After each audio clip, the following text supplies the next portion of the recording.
Hey folks, today I'm working at my cousin's house. She's a single lady, lives here alone, and she has a wood pile that needs to be split or junked up and split. And I had all these axes I wanted to try out anyway, so I figure I can. Well, anyway, it's some wood I can play with that I don't have to. I don't have to buy first. But something that's interesting about this wood is that this entire pile, or not the entire pile, but a good portion of this pile is yellow birch. And we've only got so many hardwoods to work with up here in Canada. Now, I'm not in the most northern part of Canada or the most southern. We still have a lot of maple, right? Ash, beech, the birches. Those type of trees are native to here, but they're not all common. Really, maple and birch are the two main hardwoods that you actually find. So I don't always know when people talk about black locust or huckleberry, walnut. They're all kinds of hardwoods from down south that I have no experience with.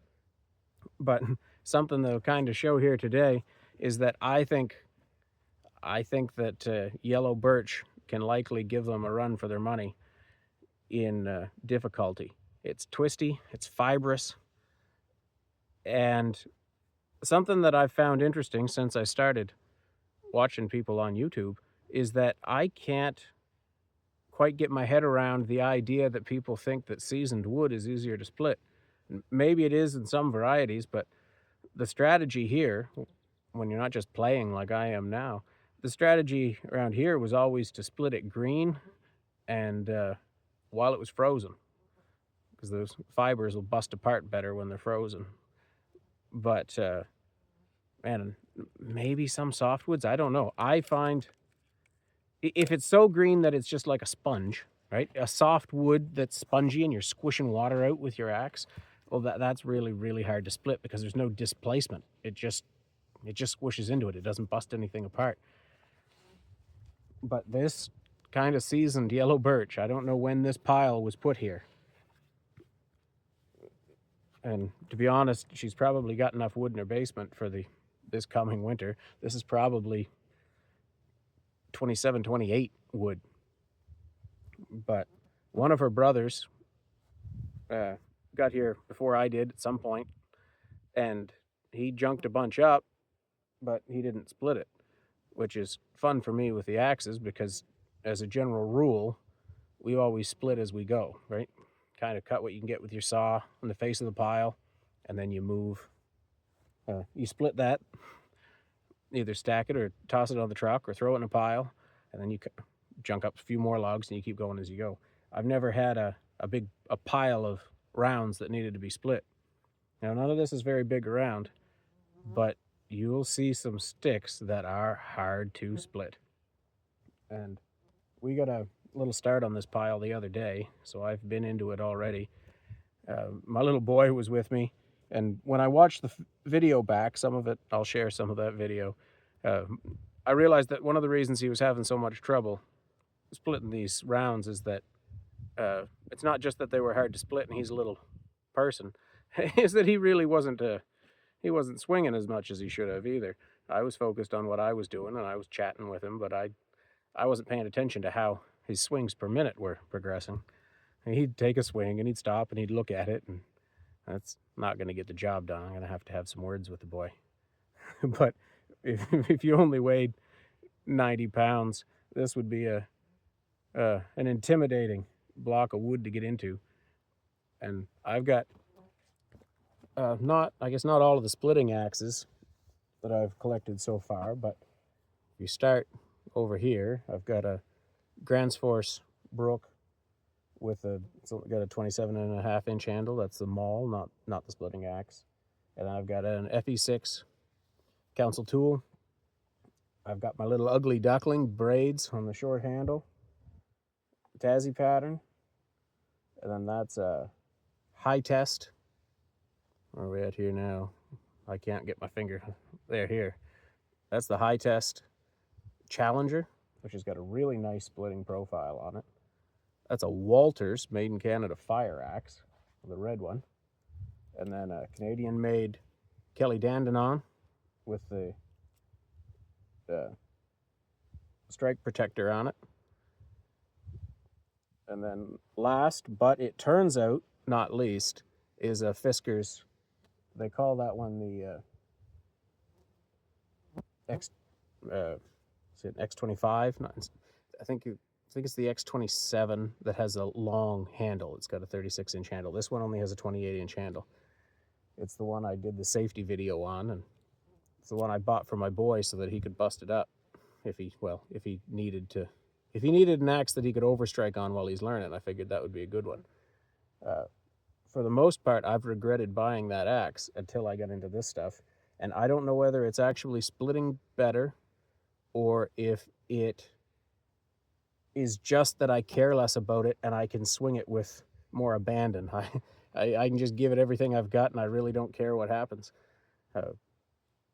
The only other thing is that it is pretty sharp, and with some of this yellow birch, it's so fibrous that you,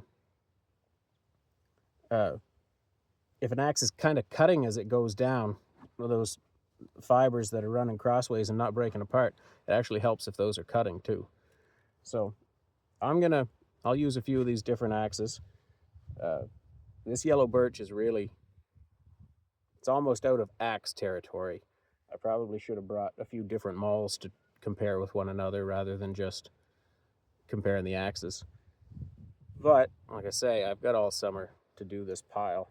So normally in the past we'd want this all done in a day and we'd be racing. And this is the wood where if that matters, if getting the job done fast matters, this is hydraulic splitter wood. There's nothing efficient about splitting this stuff with an axe, but we're going to do it anyway because we enjoy it, I suppose.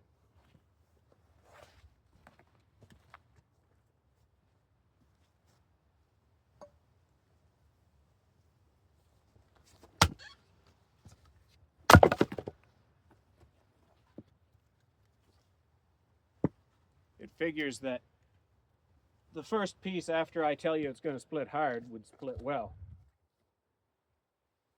You see that there? Maybe we need to tip her down just a little.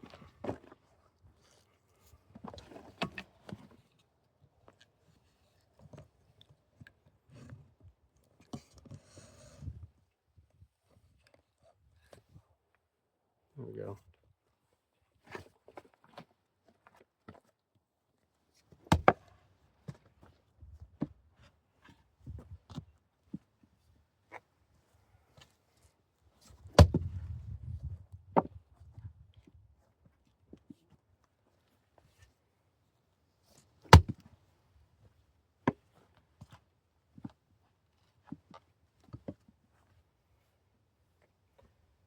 We don't get a lot of really big wood most of the time. Sometimes you do. It all depends on where people are cutting. Usually they're cutting softwood, and the hardwood comes out kind of as a byproduct, right? They're there for the softwood. They take the hardwood, and people buy that. This is all cut with a harvester.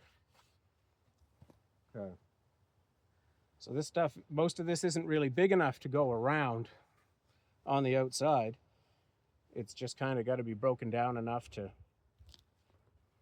fit in the stove. And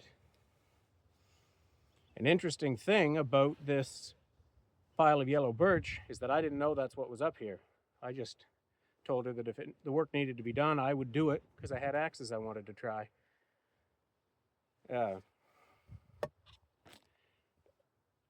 But with all this yellow birch in here, I feel like I'm bound to find a couple of these lengths that are where I can get 3 feet of straight wood out of.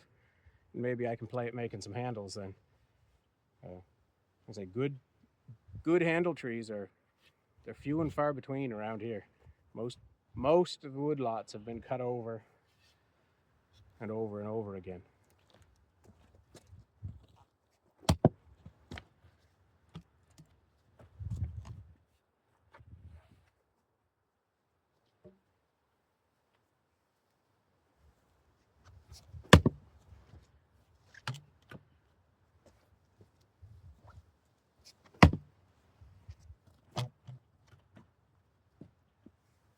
Now, as a general rule, if you see me in most of my other videos, I like to just split wood right on the ground. But again, where I'm kind of accustomed to doing wood in the winter, if you're splitting wood on the ground in the winter, the ground is frozen. Maybe sometimes you'll just be on some packed snow and ice. That's where you'll be working. In the spring like this, the ground is so squishy that it ends up being worthwhile using a chopping block just because it gives you something, a hard backing to strike against. Otherwise, you just end up driving it down into the mud. The force isn't going through the stick the way you want.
So there's a piece of that is fairly straight.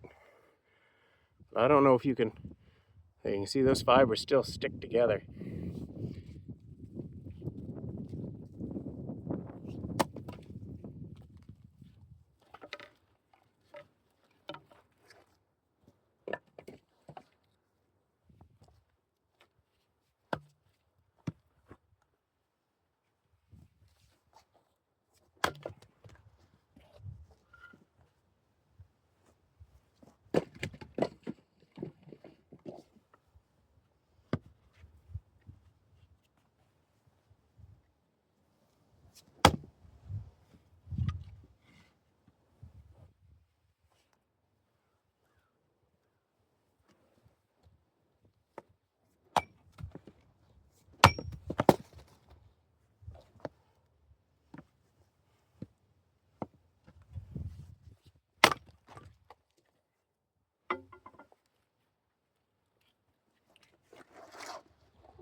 That was just a miss.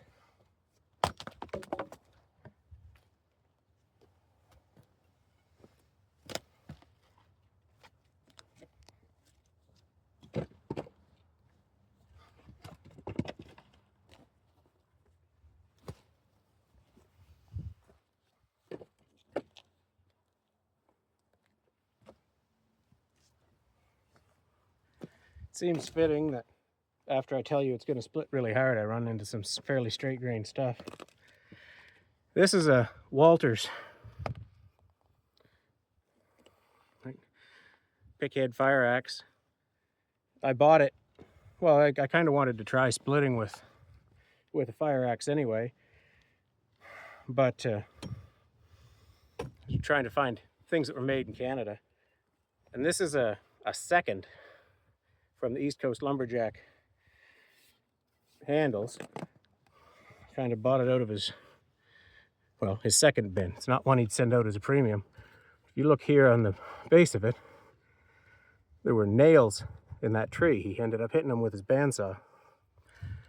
I was able to, shape out the handle, and I just kind of filled those holes full of glue, and handle works just fine. I kind of think it makes a bit of a pretty package.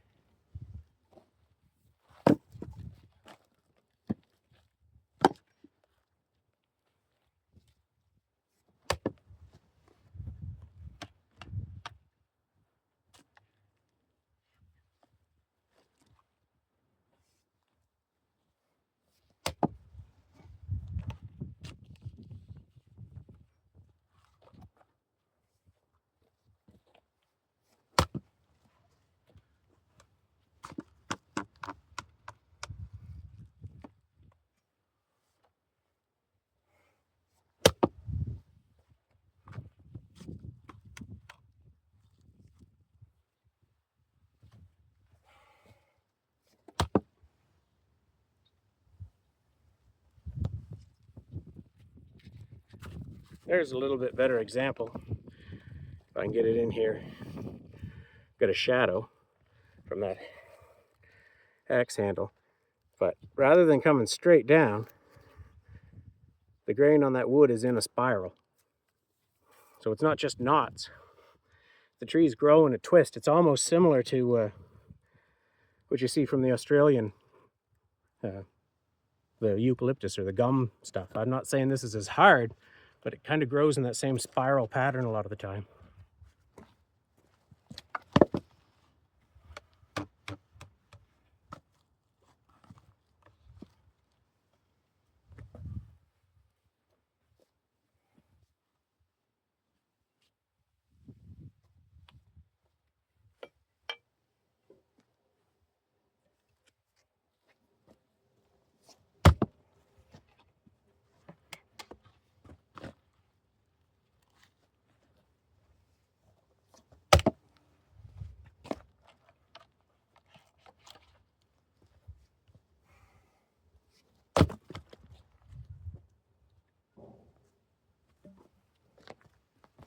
And there's another look there. I don't know if I can do it justice, but you can see where all of these fibers are that were cut through, not split.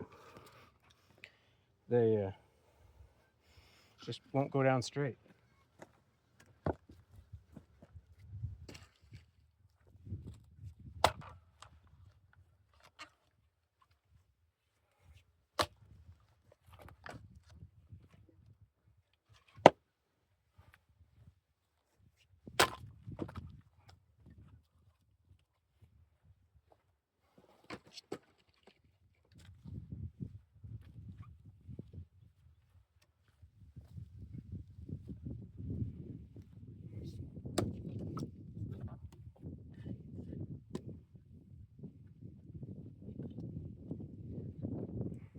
I think it's a bit of a toss-up whether I like that Walters fire axe or this Council FE6 better. I kind of like the pick on the fire axe. And the fire axe has a, I guess they're both fire axes, but the Walters, I've got that East Coast Lumberjack handle on. Now this is a very heavily modified Council tool handle. I've got it. It's pretty good for splitting wood. I've thinned it down a lot, but I've tried doing some chopping with it, and what little nub I was able to get there, it just wears your finger out. It's not a comfortable handle for chopping. For splitting, it's not the end of the world.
Now, as somebody who grew up splitting wood mostly with mauls, I say one of the things I appreciate most about an axe, because sometimes, even though it's heavier, a maul can still bust through wood more efficiently. But what I like about a lot of splitting axes is just the radius on that bit. You can hit a lot more wood at once. And if you cut through it, that's wood that isn't going to mess up your handle. So mauls are great. This strike guard on the Grants Force is fantastic. That gives you a little bit of extra. But what I've often found is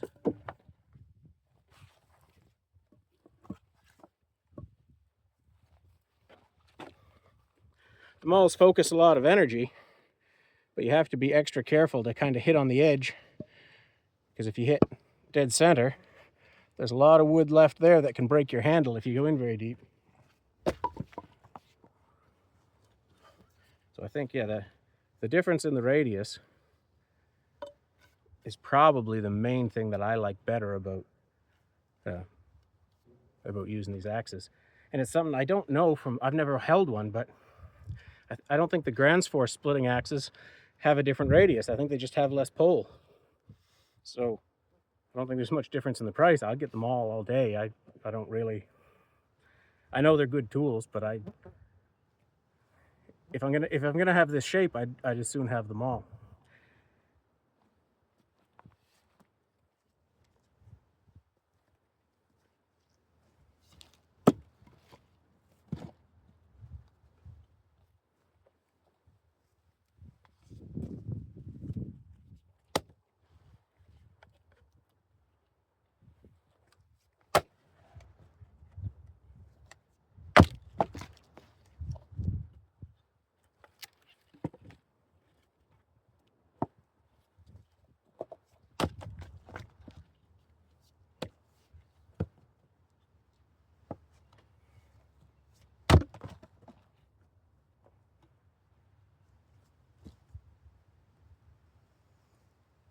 Let's try a high test.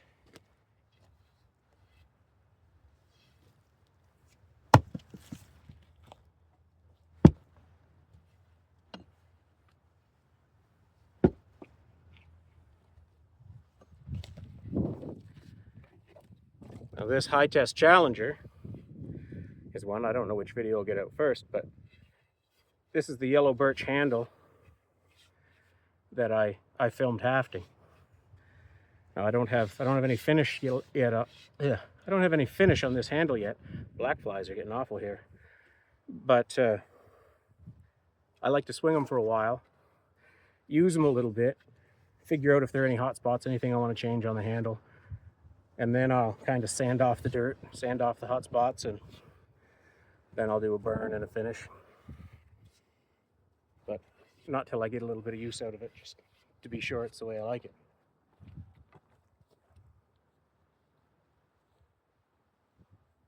nothing nice about this piece.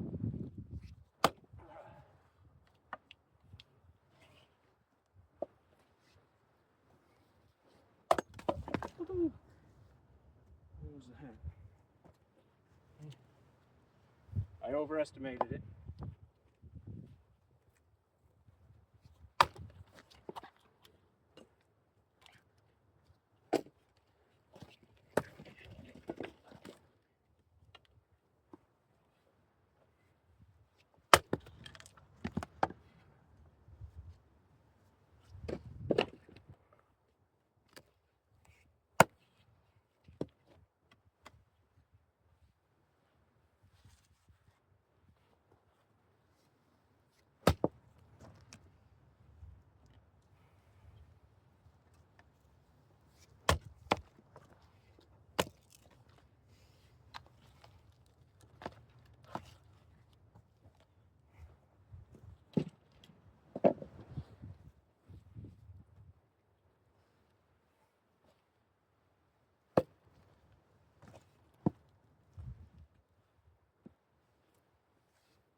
Oh boy.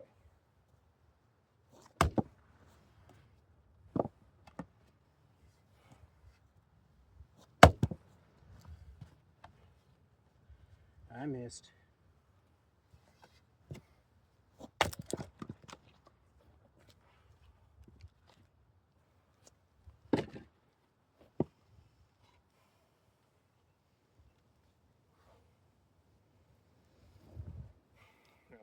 Joe had a video on Axed and Answered. I think it was just this morning. Talking about how you can be more accurate with a long-handled axe. Now, the only thing I can think with that is that if you've got a long handle, you can kind of keep your head up and your eyes open while you swing. Versus, you see me swing that little ugly duckling or the Grand's Force, I've got my whole head and shoulders into it. I might play a little bit here and see whether I'm actually more or less accurate with one or the other. And he mentions swinging a hammer on the railroad, and that I think would be different, because when you're not trying to drive through something, I've never driven railroad spikes, but I've driven a lot of fence posts, and you do windmill with those, right? You hit, round, hit, round, hit, round. You try to never stop your motion. And in that case, yeah, you get your eyes on the prize the whole time. I think that might have been what he was talking about.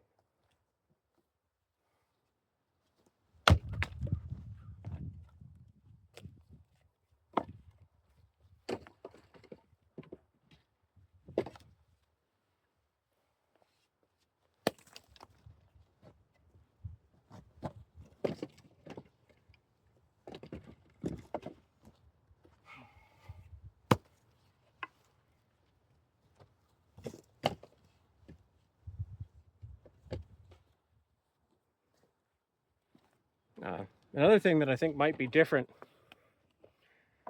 maybe it's cold climates. Like most of the people who have wood heat, traditionally around here, have a wood furnace, and it'll take quite a stick. I see a lot of guys on YouTube chopping stuff awful fine. Most of those sticks aren't going to last you overnight, that's for sure.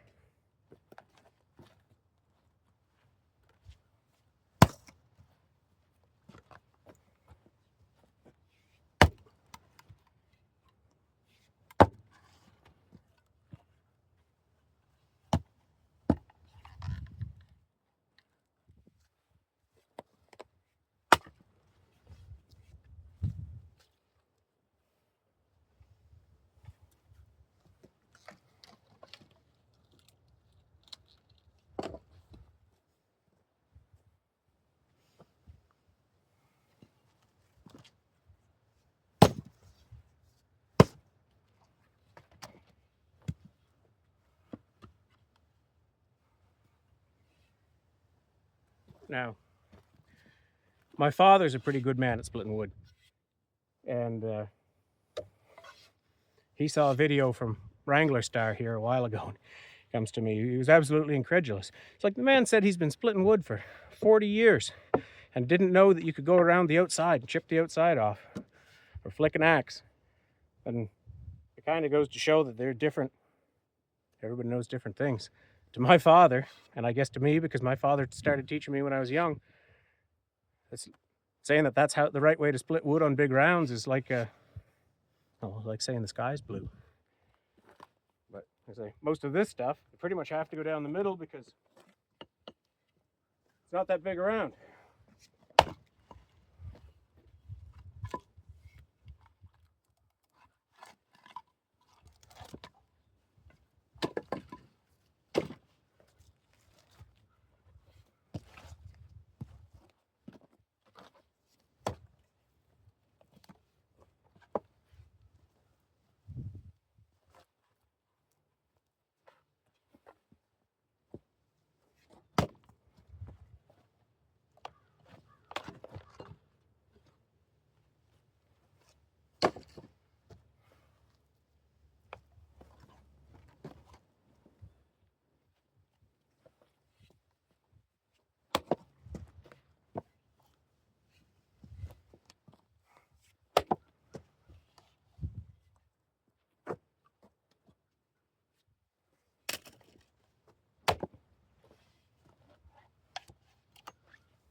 There's another one.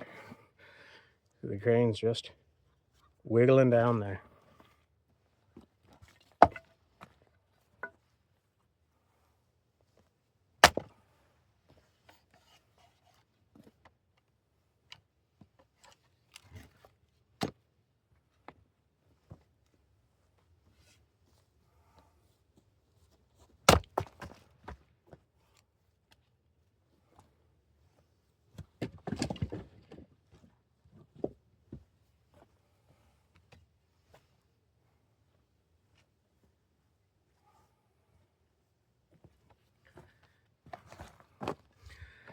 Now this Kelly Dandenong is the axe I was chopping with in my first video. You can see it really doesn't have an edge for chopping.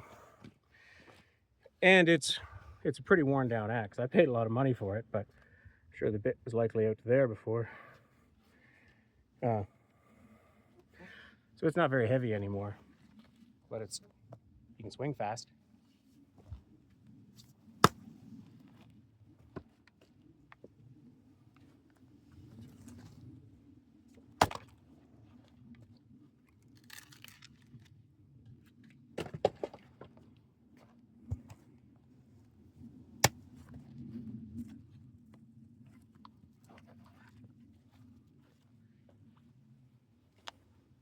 Now a stick that size for myself, I usually wouldn't split at all.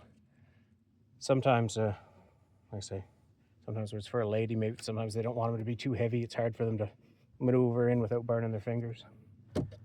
So I'll split it, but I say for myself,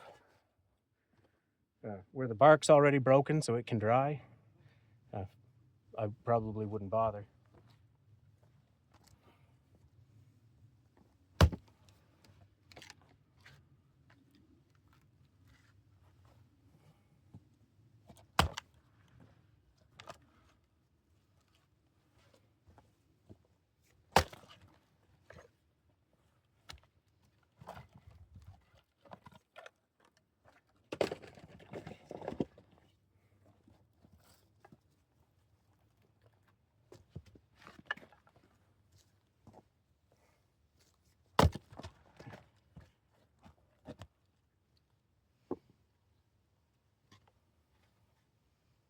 There's a stick of maple.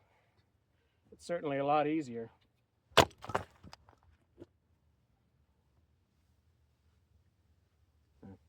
I may have to stop and do something I did the other day. I'll be right back. I'm gonna light a fire. These black flies are getting be such a nuisance. I'm gonna smoke them out.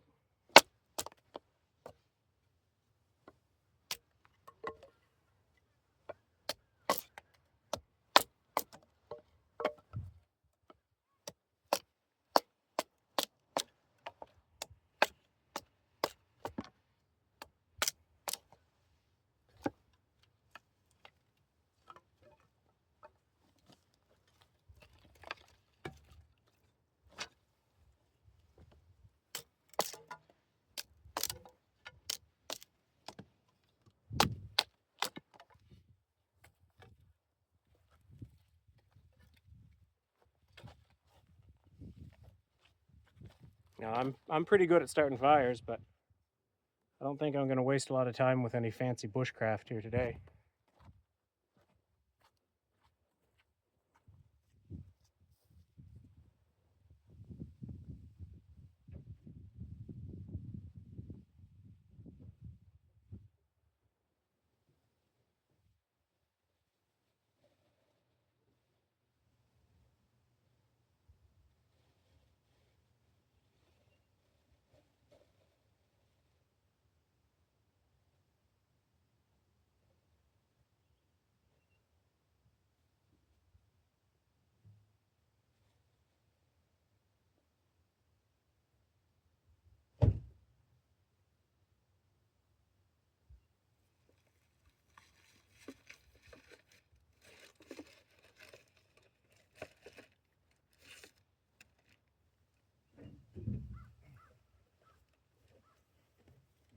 Yeah. Bushcraft 101.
That ought to help keep the bugs down a little.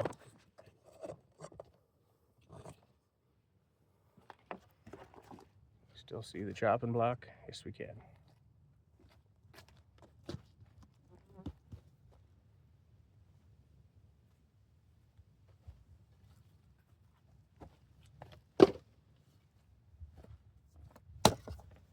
It's the difference with maple.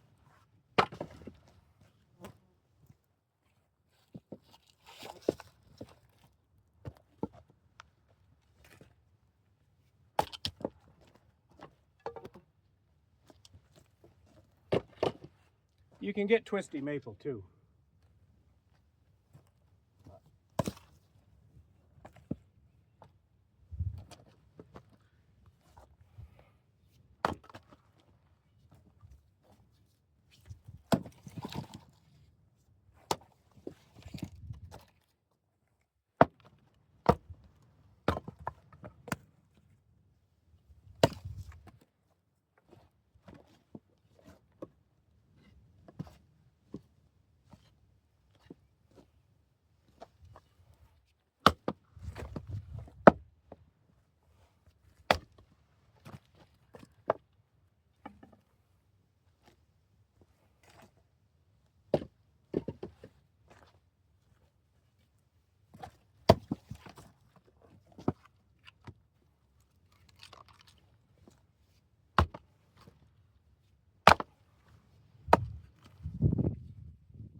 One just won't let go.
These sticks are dirty.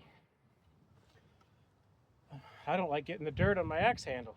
I keep gonna ruin my pants trying to save axe handles.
That's what that Fiskars is for. If you got one going so twisty that you're not sure if your handle is safe,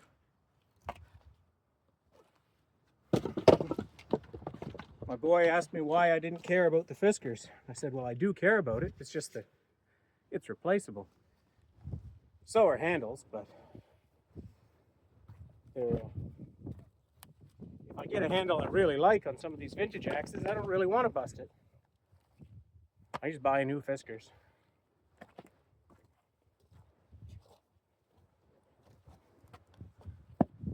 That being said, they say Fiskars warranty is really good, but I don't know how honest I'd feel returning one if I broke it just because I was being reckless.